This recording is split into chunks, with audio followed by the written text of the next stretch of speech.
Hello everyone, today we are going to solve the chapter 3 of class 8th, Understanding Quadrilateral. So before moving to the exercise, let's have glimpse on few topics and then we are going to solve the exercise. At very first, polygon. A simple closed curve made up of line segment is called a polygon. Polygon क्या है? Simple closed curve है और line segment से बना होना चाहिए। तो line segments तो हम जानते हैं, कोई भी दो एंडिंग पॉइंट को जोड़ते हैं लाइन, उसे लाइन सेगमेंट हो गया। तो यहाँ पर देखें, अगर स्ट्रेट लाइंस हैं तो ये क्या है? कर्व्स दैट आर पॉलीगन, और ये curves that are not polygon. Polygon समझ में आया होगा, लाइन सेगमेंट से बना चाहिए और क्लोज्ड होना चाहिए। क्लासिफिकेशन ऑफ पॉलीगन, अगर 3 साइड्स होते हैं तो ट्राइंगल, 3 वर्टिसेस दी हुई है।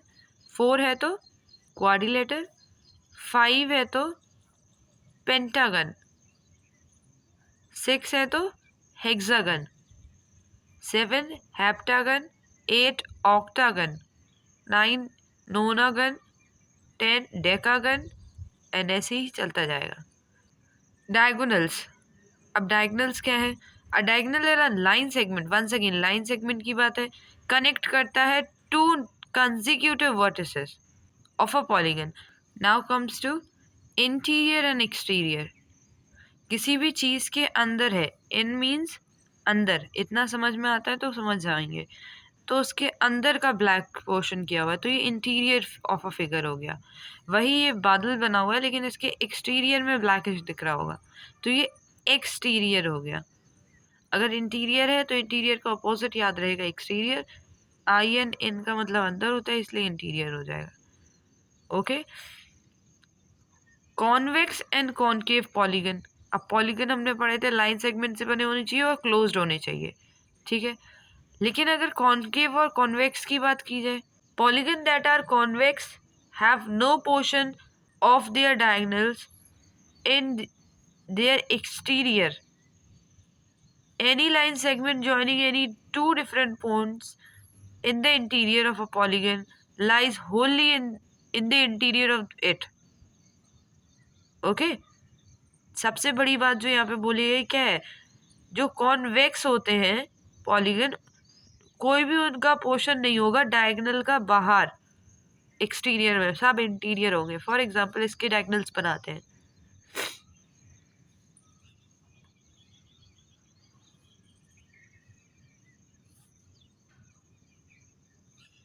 सभी डायगोनल्स कहाँ हैं? इंटीरियर में आए हैं, मतलब ये क्या है? कॉन्वेक्स है।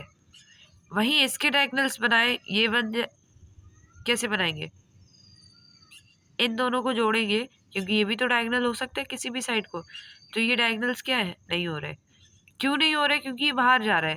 सेम इसके, अगर वर्टिसेस तो पहली बात मिल ही नहीं रहे, डायगोनल्स कहाँ से बनेंगे? इन्हें इन्हें इन्हें इन्हें जोड़ के ये भी जुड़ जाएंगे, तो डायगोनल्स बाहर लाई करेंगे। याद रखो, कॉन्वेक्स चीज़ के डायगोनल्स हमेशा इंटीरियर में रहेंगे, डायगोनल का कोई भी हिस्सा थोड़ा भी बाहर नहीं जाएगा। Regular and irregular polygon. अब रेगुलर से समझ में आ रहा होगा क्या? जो कि इक्वी एंगुलर भी हो और इक्विलेटरल भी हो। अब इक्वी एंगुलर और इक्विलेटरल क्या है? इक्वी मतलब बराबर, इक्वल होने, इक्वल को ही इक्वी बना दिया। एंगुलर मतलब एंगल्स बराबर हो, और लेटरल मतलब साइड्स बराबर हो। तो फॉर एग्जांपल में जैसे स्क्वायर दिया हुआ है, has sides of equal length and angles of equal major, ठीक है, hence it is a regular polygon.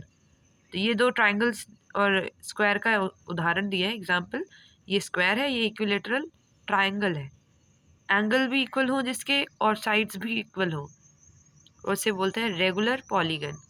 और इरेगुलर, जिसकी साइड्स भी इक्वल ना हो और एंगल्स भी इक्वल ना हो, जैसे ये ट्राइंगल दिख रहा होगा, इसमें भी है तो एंगल्स तो इक्वल है लेकिन साइड्स इक्वल, ये चारों। Angle sum property. अब यहाँ एंगल सम प्रॉपर्टी पढ़ेंगे तो किसकी? क्वाड्रिलेटर की पढ़ेंगे।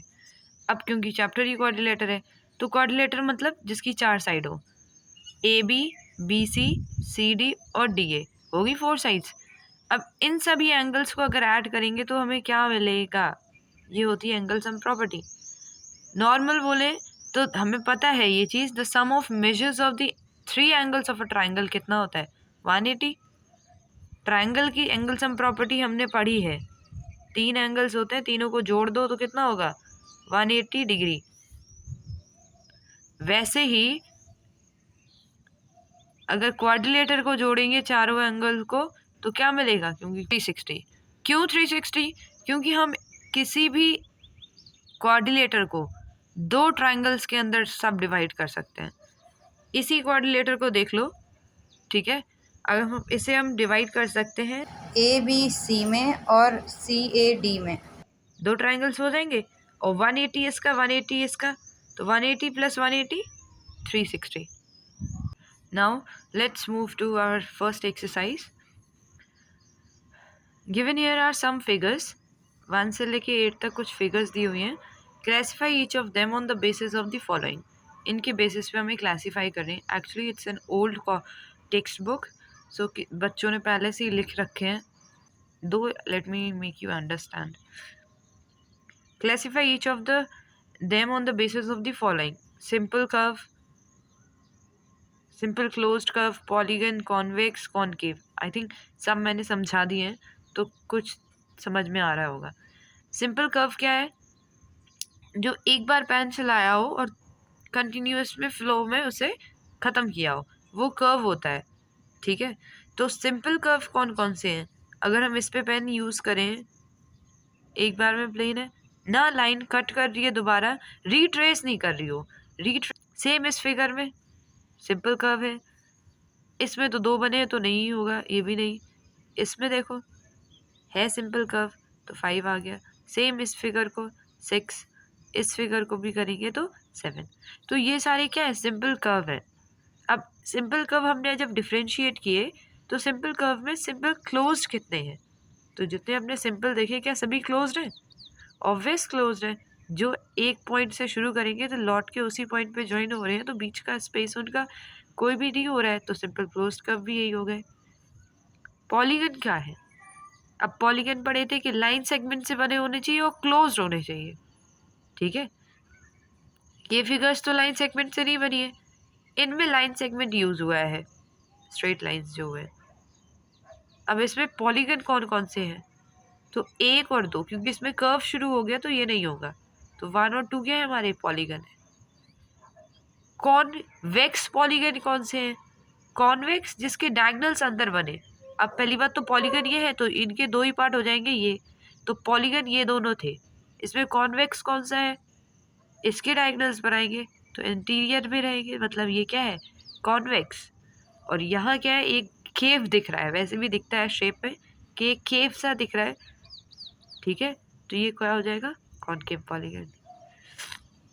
Question number 2, how many diagonals does each of the following have?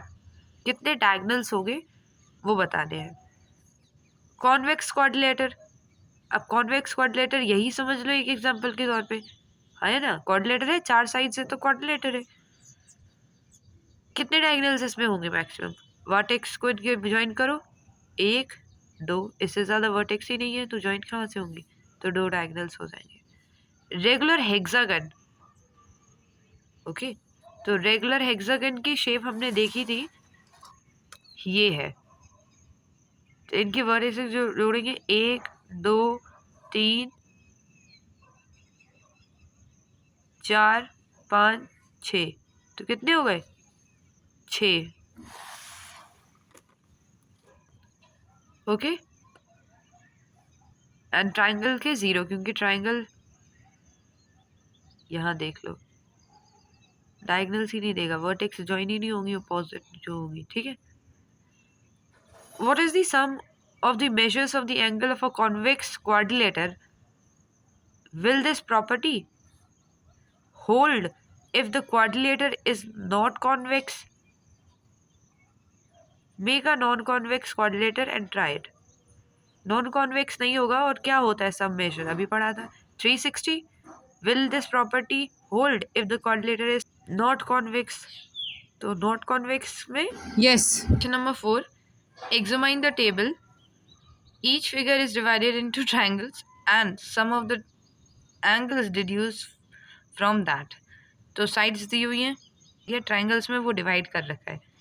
Triangle normal होता है वो 180, अगर 2 बन रहे हैं तो 180 इंटू 2, 3 है तो 180 इंटू 3 एंड 4 है तो 180 इंटू 4। कि अगर हमें किसी भी पॉलीगन की साइड्स दी है, जैसे ये क्या है, पेंटागन 5 साइड्स होती हैं, तो 5 में से अगर हम 2 घटा देंगे और 180 इंटू कर देंगे तो हमारा आंसर आ जाएगा। पॉलीगन की अगर हमें साइड्स दी हुई हैं तो हम उसका एंगल मेजर निकाल सकते हैं। 6 साइड्स दी हुई हैं तो इसके एंगल्स कितने हो जाएंगे, 6 minus 2 into 180, 4 into 180, which is 620.